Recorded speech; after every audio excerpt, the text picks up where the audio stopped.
This incident has dramatically brought home to all of us how dangerous this war is and the risks of much greater escalation that won't go away for as long as the war continues. The backdrop was a day that saw more than 90 missiles fired by Russia at targets across Ukraine. It says it shot down 77 of them.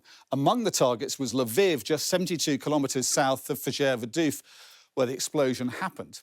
Most of the Russian strikes on Ukraine yesterday seem to have been Kh-101 and Kh-555 cruise missiles and some Iranian suicide drones which have been used by Russia since October. But the explosion that killed 2 Poles inside the Polish border is now thought to have been caused by an S-300 anti-aircraft missile, developed by the Soviets but used by the Ukrainians as air defence. You can see it here from Russian military drills back in 2018, but the Ukrainians have the same technology. Now, last night, an unnamed US intelligence official claimed it had been a Russian missile. That would have been the first Russian attack on a NATO country, and it triggered a sequence of events. The Polish government convened a National Security Council meeting while NATO gathered information on what had happened. Only this morning did Poland and NATO conclude that the incident was probably an accident. This is what NATO does. It's been what it's been doing since 1949. In this case of the Cold War, the consequence of miscalculation was very, very high.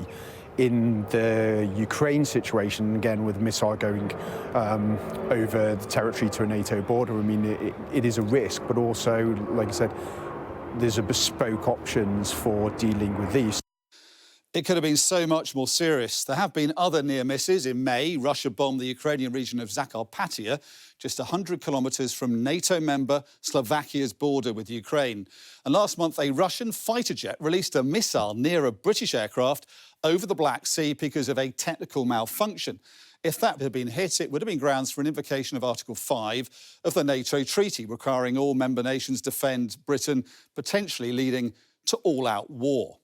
NATO and the UK say ultimately Russia is to blame for last night's incident. This wouldn't have happened if it wasn't waging war on Ukraine. It was an accident, but it's highlighted dramatically the dangers of this conflict and how easily it could escalate.